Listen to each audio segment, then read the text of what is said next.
The Weddin by Jenny Betts Hartswick. Well, it's over. It's all over.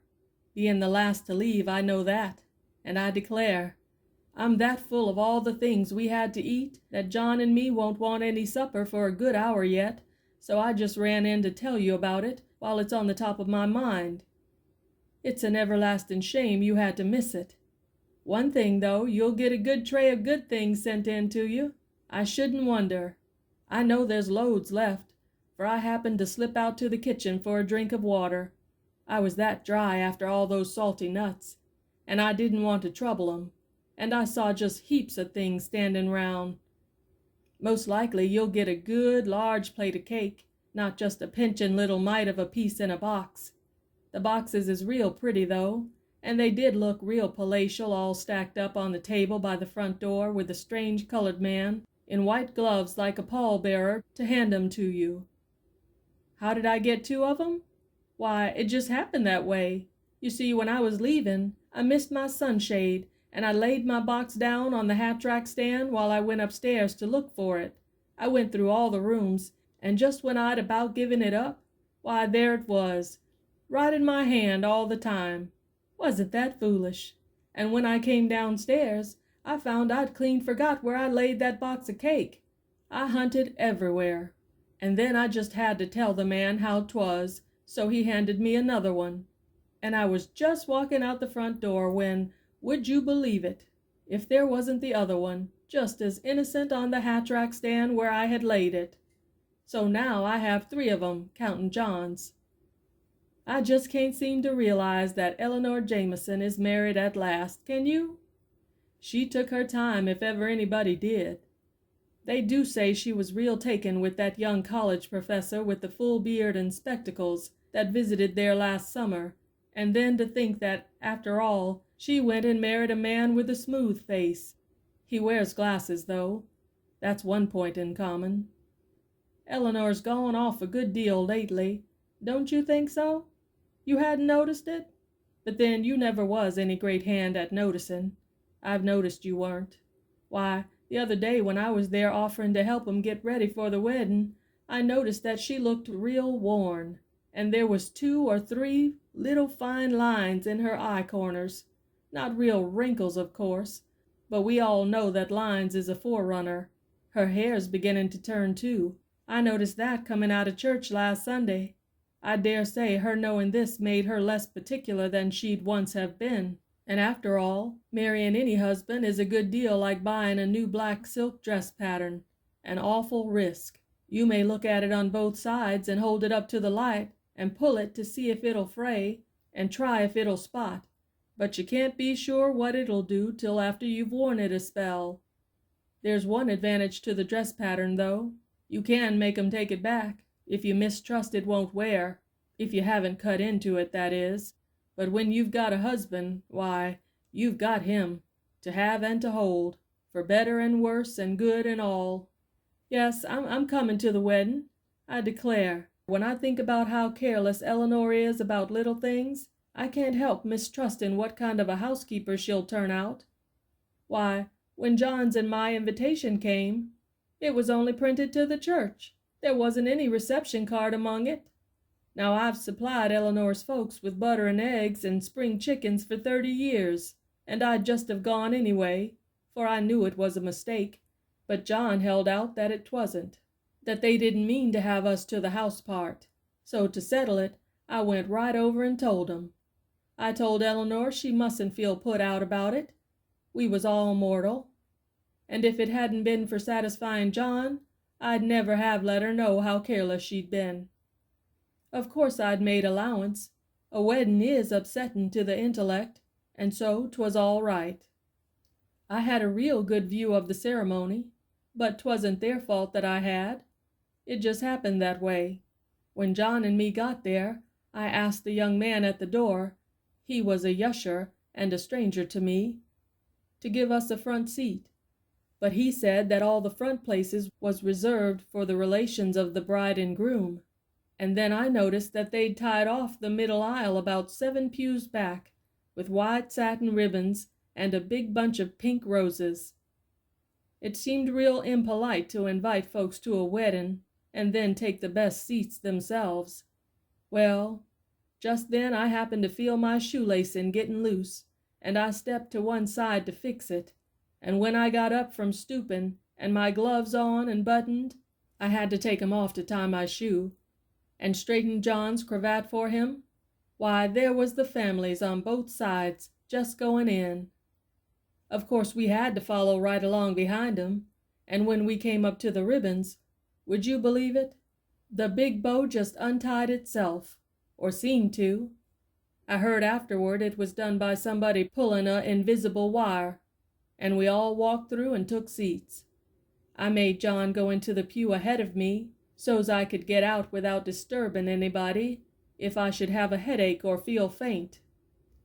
When John found we was settin' with the family, he was right close up against Eleanor's mother. He was for getting up and moving back, but I just whispered to him, "John Appleby, do sit still. I hear the bridal party a-comin'." Of course I didn't just hear 'em, but I was sure they'd be along in a minute, and I knew it wouldn't do to move our seats anyway, as if we weren't satisfied with 'em. The church was decorated beautiful. Eleanor's folks must have cleaned out their greenhouse to put into it, besides tons of greens from the city. Pretty near the whole of Renville was there, and I must say the church was a credit to the Renville dressmakers. I could pick out all their different fits without any trouble. There was Arabella Satterley's. She shapes her backs like the top of a coffin, or sometimes they remind me more of a kite. And Sally Ann Hodd's, she makes 'em square, and old Mrs. Tucker's, you can always tell hers by the way the armholes draw. She makes the minister's wife's. But they'd every one of 'em done their level best, and I was proud of 'em. Well, when the organ, it had been playing low and soft all the time, changed off into the wedding march, and the bridesmaids, 8 of 'em, marched up the aisle behind the 8 ushers, I tell you, Miss Halliday, it was a sight. They was all in pink gauzy stuff. I happened to feel one of 'em as she went by, but I couldn't tell what 'twas made of. It seemed dreadful flimsy, and big flat hats, all made of roses on their heads, and carrying bunches of long-stemmed roses so big that they had to hold 'em in their arms like young babes. Eleanor came behind 'em all, walking with her father. He always was a small-built man, and with her long trail and her veil spreading out so, why, I declare you couldn't hardly see him. I whispered to John that they looked more as if Eleanor was going to give her paw away than him her. Eleanor's dress was elegant, only awful plain. It was made in New York at Greenleaf's. I know because when I was upstairs looking for my sunshade, I told you about that, didn't I happened to get into Eleanor's room by mistake, and there was the box it came in, right on the bed before my eyes. Well, when they was all past, I kept looking round me for the groom and wondering how I had come to miss him, when all at once John nudged me, and there he was right in front of me, and the minister beginning to marry him. And where he had sprung from, I can't tell you this living minute. Came in from the vestry, did he? Well now, I never would have thought of that. Well, when they was most married, the most ridiculous thing happened. You see, Eleanor's father, in stepping back after giving her away, had put his foot right down on her trail and never even noticed, and when it came time for the prayer, Eleanor pulled and pulled. They was to kneel down on 2 big white satin cushions in front of 'em, but her pa never budged, just stood there with his eyes shut and his head bowed as devout as anything, and before Eleanor could stop him, her husband, he was most her husband anyway, had kneeled right down onto the cushion, with his eyes shut too, I suppose, and the minister had to pray over him that way. I could see Eleanor's shoulders shaking under her veil, and of course it was ridiculous if it hadn't been so solemn. And then they all marched down the aisle, with the bride and groom leading the procession. Eleanor's veil was put back, and I noticed that she was half laughing yet, and her cheeks were real pink, and her eyes sort of bright and moist. She looked real handsome. Good gracious, Miss Halliday, don't ever tell me that's 6 o'clock, and I haven't told a thing about the presents, and who was there, and Eleanor's clothes, and what they had to eat. Why, they didn't even use their own chinaware. They had a colored caterer come from New York, and he brought everything, all the dishes and tablecloths and spoons and forks, besides the refreshments. I know, because just after he came, I happened to carry over my 11 best forks. John broke the dozenth, trying to pry the cork out of a bottle of raspberry vinegar the year we was married. I never take a fork to pry with, and offered to loan 'em for the weddin', but they didn't need 'em. So I just stayed a minute or two in the butler's pantry, and then went home. But I saw the caterer unpacking. There, I knew I'd stayed too long. There's John coming in the gate after me. I must go this blessed minute.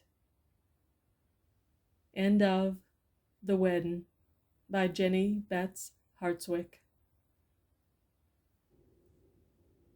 Her Valentine by Richard Hovey. What, send her a valentine? Never. I see you don't know who she is. I should ruin my chances forever. My hopes would collapse with a fizz. I can't see why she scents disaster. When I take heart to venture a word, I've no dream of becoming her master. I've no notion of being her lord. All I want is to just be her lover. She's the most up-to-date of her sex, and there's such a multitude of her. No wonder they call her complex. She's a bachelor even when married. She's a vagabond even when housed. And if ever her citadel's carried, her suspicions must not be aroused. She's erratic, impulsive, and human, and she blunders as goddesses can. But if she's what they call the new woman, then I want to be the new man. I'm glad she makes books and paints pictures, and typewrites and hoes her own row. And it's quite beyond reach of conjectures how much further she's going to go. When she scorns in the L road my proffer of a seat and hangs on to a strap, I admire her so much I could offer to let her ride up on my lap. Let her undo the stays of the ages that have cramped and confined her so long. Let her burst through the frail candy cages that fooled her to think they were strong. She may enter life's wide vagabondage.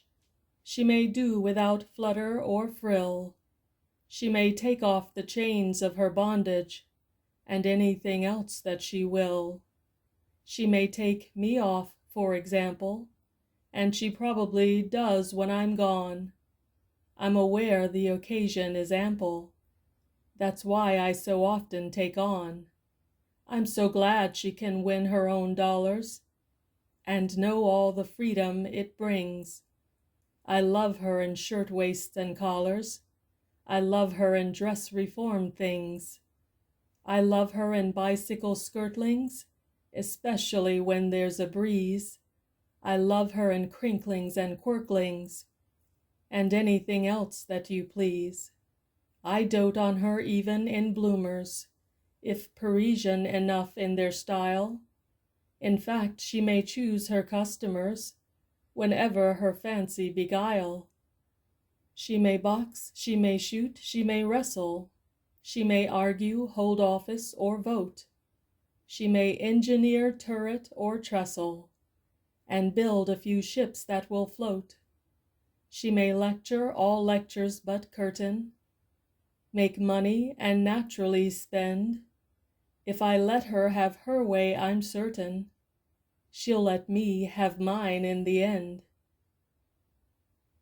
End of Her Valentine by Richard Hovey. The Coquette, a portrait by John G. Sachs. You're clever at drawing, I own, said my beautiful cousin Lizette, as we sat by the window alone. But say, can you paint a coquette? She's painted already, I quoth. Nay, nay, said the laughing Lizette. Now none of your joking, but try and paint me a thorough coquette. Well, cousin, at once I began, in the ear of the eager Lizette, I'll paint you as well as I can that wonderful thing, a coquette. She wears a most beautiful face. Of course, said the pretty Lizette, and isn't deficient in grace, or else she were not a coquette. And then she is daintily made, a smile from the dainty Lizette, by people expert in the trade of forming a proper coquette. She's the winningest ways with the beaux. Go on, said the winning Lizette, but there isn't a man of them knows the mind of the fickle coquette. She knows how to weep and to sigh, a sigh from the tender Lizette, but her weeping is all in my eye, not that of the cunning coquette. In short, she's a creature of art. Oh, hush, said the frowning Lizette, with merely a ghost of a heart, enough for a thorough coquette. And yet I could easily prove. Now don't, said the angry Lizette. The lady is always in love with herself, the coquette. There, do not be angry, you know, my dear little cousin Lizette. You told me a moment ago to paint you a thorough coquette. End of The Coquette by John G. Saxe.